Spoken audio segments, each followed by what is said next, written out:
Lundi matin, chemin la levée à Matoury. Un homme âgé de 91 ans est prié de quitter la maison qu'il occupe depuis 1971. Pour lui et ses proches, ils sont légalement installés. Aujourd'hui, les propriétaires veulent faire entendre leur vérité.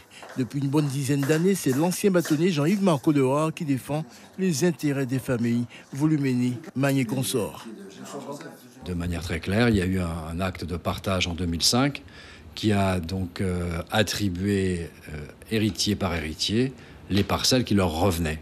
Le tout consacré par un acte notarié qui, évidemment, fait autorité jusqu'à inscription de faux.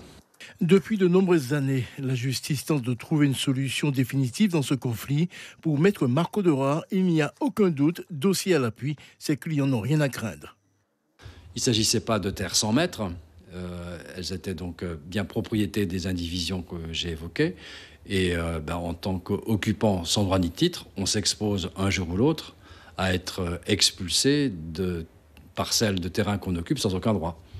Un droit acquis depuis 70 ans, selon Lucien Prévost. Pour lui, le service des domaines a toujours su que les terres n'appartenaient pas à l'État.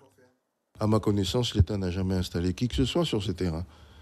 Monsieur Voluménie et Champlain ont acheté cette propriété en 1947, suivant un acte de maître Édouard Lignon, de la Banque de la Guyane qui avait saisi cette propriété parce que la société sucrière n'avait jamais remboursé en totalité le prêt qui avait été consenti.